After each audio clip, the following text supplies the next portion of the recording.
Hello guys, welcome to the channel. So आज हम बात करेंगे जाक लकां के बारे में। हम यार इसके अब फ्रेंच नेम है तो मेरे को जो सही लग रहा है मैं वो बोलूँगा। आपको जो सही लगता है आप जाके गूगल पे देख लो, क्योंकि अलग तरह की ट्रांसलेशंस हैं और ट्रांसलेट किया गया है इसमें। ठीक है, इसका फुल नेम है Jacques Marie Emile Lacan, born in April 13, 1901, Paris, France, and died in September 9, 1981, and also in the Paris itself. Came from a Catholic family. Um, Initially studied medicine and specialized in psychiatry, deeply influenced by surrealism, structural linguistic philosophy, especially Hegel. Heidegger is the guy who talks about deconstruction. um, and like there is one more guy lectures on Hegel's master slave dialect. Okay, so highly influenced by those. Then married twice, had affair, including a significant relationship with the one of the famous actor by the name of Silvia Bataille. Okay, I don't know अब कैसे इसको pronounce करते हैं, क्या चीज़ है। इसकी कोई movies हैं, a day in the country, और लाइक वेरी वेरी, क्योंकि उस टाइम पे काफ़ी ज़्यादा फेमस था तो ये खुद इनको सेलिब्रिटी की तरह देखा जाता था।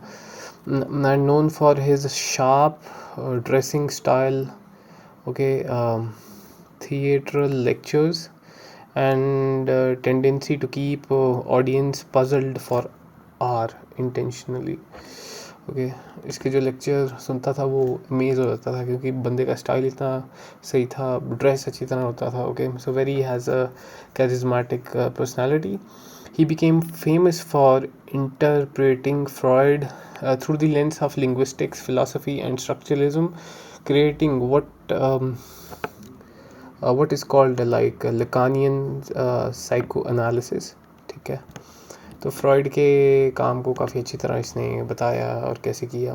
की लेसन की बात करें तो रिटर्न टू फ्रॉइड मूवमेंट, क्या किया इसने, फ्रॉइड का जो भी काम था उसको वापस लेके आया।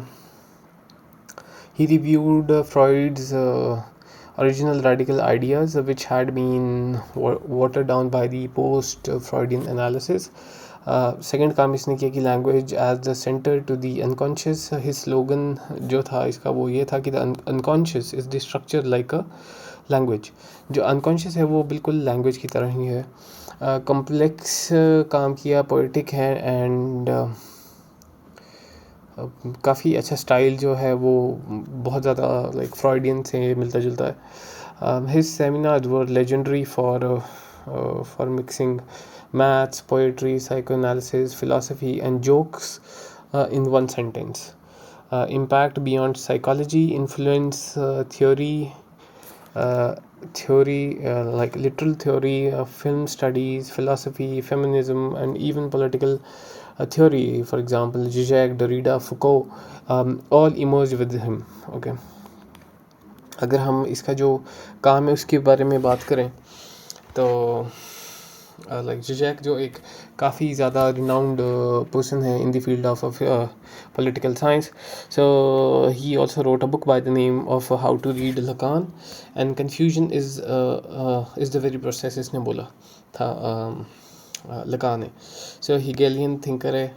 ओके, इसके पापा का जो था बिजनेस था, पापा का नाम जो था इसके वो था